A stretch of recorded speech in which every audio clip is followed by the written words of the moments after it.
Praise the lord. జనవరి 19వ తేదీ 2025.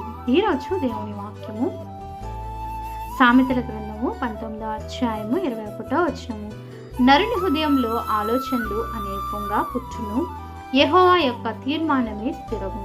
అవును పిలిచినందు ప్రియమైన వారలారా, హృదయంలో ఆలోచనలు మనుషుని వశము. చక్కని ప్రత్యుత్తరం ఇచ్చుటకు యెహోవా వలన కలుగును. ఒకరి నడతలన్నీయు వాని దృష్టికి నిర్దోషంగా కనబడును. యెహోవా ఆత్మలను పరిశోధించును. కావున నీ పనుల భారము యెహోవా యందు ఉంచుము, అప్పుడు నీ ఉపదేశమును సఫలం అగును. దేవుని వాక్యం ఇలా సెలవిస్తుంది. ఈరోజు ఈ వాక్యం వింటున్నటువంటి నీవు నీ ఆలోచనల పైన, నీ శక్తి, నీ బలము పైన, నీ ధ్యానం పైన ఆధారపడుచున్నావా? అయితే జాగ్రత్త, జీవితంలో చాలా నష్టపోతావు.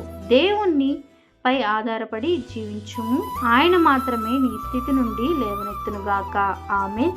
ప్రేయర్ టవర్ మినిస్ట్రీస్లో నీ సహోదరి. God bless you all.